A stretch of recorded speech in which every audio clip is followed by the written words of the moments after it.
शाल का घेतली संघावर? मला जरा थंडी वाजतेय. मार्च महिन्यात थंडी? मित्रांनो, कालपर्यंत जीवा स्वतःच्या नशिबाला दोष देत होता. अशी बायको मला मिळालीच कशी, असं म्हणणारा जीवा.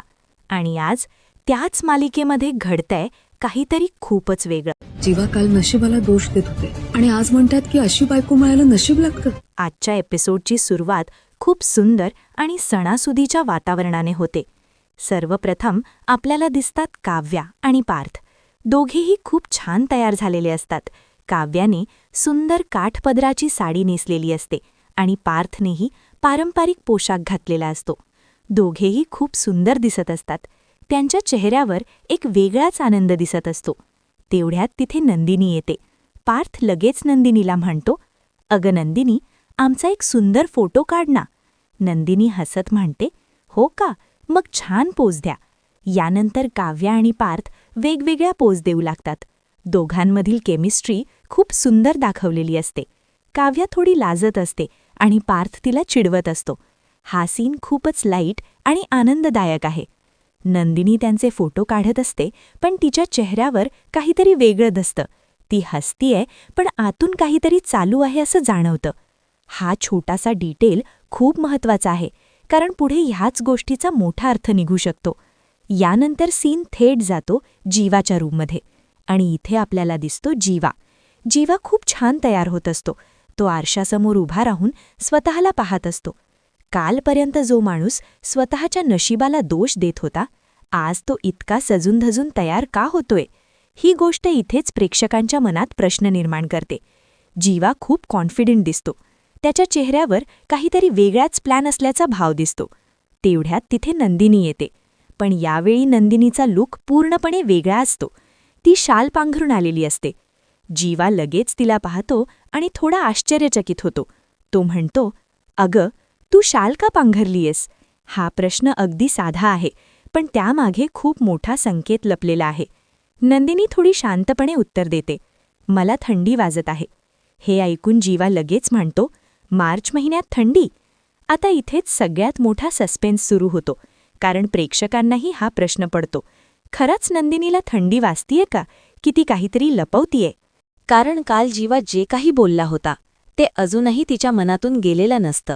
कालपर्यंत जीवा स्पष्टपणे म्हणत होता, "माझ्या नशिबात अशी बायको का आली?" त्याच्या त्या शब्दांनी नंदिनी पूर्णपणे तुटून गेली होती. पण आज जे घडतं ते सगळ्यांनाच शॉक देणारं असतं. जीवा अचानक नंदिनीसमोर येतो. त्याचा टोन बदललेला असतो. त्याच्या बोलण्यात सॉफ्टनेस असते.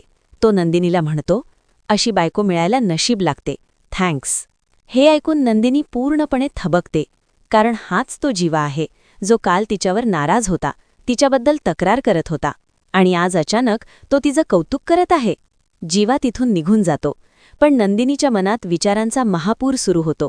ती स्वतःशीच विचार करते, कालपर्यंत जीवा माझ्यावर नाराज होता, माझ्याबद्दल वाईट बोलत होता, आणि आज तोच मला थँक्यू म्हणतो.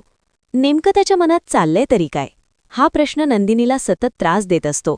मित्रांनो, इथेच या एपिसोडची खरी ताकद आहे, कारण जे नंदिनी विचार करतेय तेच प्रश्न आपल्यालाही पडतात. जीवा अचानक इतका बदलला कसा? त्याच्या वागण्यात इतका फरक का? हा बदल खरा आहे का की काहीतरी प्लॅन आहे? जीवाचा बदल खरा की नाटक? आता इथे 2 शक्यता दिसतात. पहिली, जीवाला खरंच आपल्या चुकांची जाणीव झाली आहे. त्याला कळलं आहे की नंदिनी किती चांगली आहे.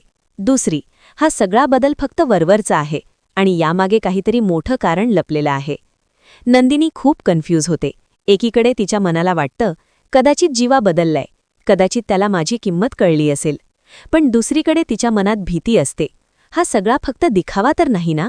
जर तुम्ही नीट लक्ष दिलं असेल तर जीवा बोलताना त्याच्या चेहऱ्यावर एक वेगळंच एक्सप्रेशन दिसतं. तो जरी गोड बोलत असला तरी त्याच्या डोळ्यांमध्ये काहीतरी वेगळंच दिसतं.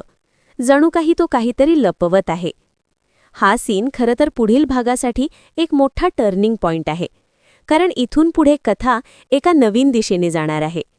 जीवा खरंच बदलणार का? नंदिनी त्याच्यावर पुन्हा विश्वास ठेवेल का? की पुढे अजून मोठा ट्विस्ट येणार आहे? पुढे काय होऊ शकतं? मित्रांनो, माझ्या मते पुढे 2 मोठे ट्विस्ट येऊ शकतात.